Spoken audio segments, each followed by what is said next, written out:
history and understanding of the history of Masada after Herod, but before the Great Revolt. Herod's out of the picture. It still remains a fortification. It's used his successors.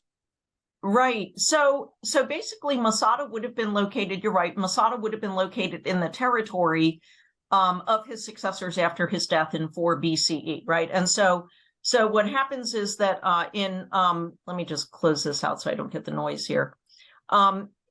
Oops. Okay, there we go. After Herod died in 4 BCE, his kingdom was divided among 3 of his sons. And it was his son, Herod Archelaus, who inherited the territory of Judea, Idumea, and Samaria. So Masada would have been under his control at that point. But then in 6 CE, so 10 years after Herod's death, Herod Archelaus was removed from rule by the Romans, and instead the Romans start sending in these procurators or prefects, these sort of governors, low-ranking governors, to administer Judea for them.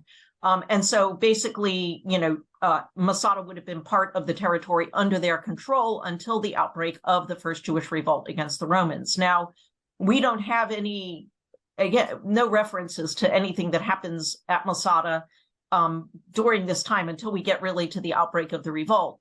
But you can be sure that there would have been a Roman garrison up there, right? So Herod's old fortresses would have had garrisons of soldiers, right, holding them. We don't know that the garrisons were particularly large, but certainly there would have been, somebody up there maintaining, and presumably also servants or whatever, slaves, who were maintaining the residences or whatever, right, on top of the mountain in that interim period.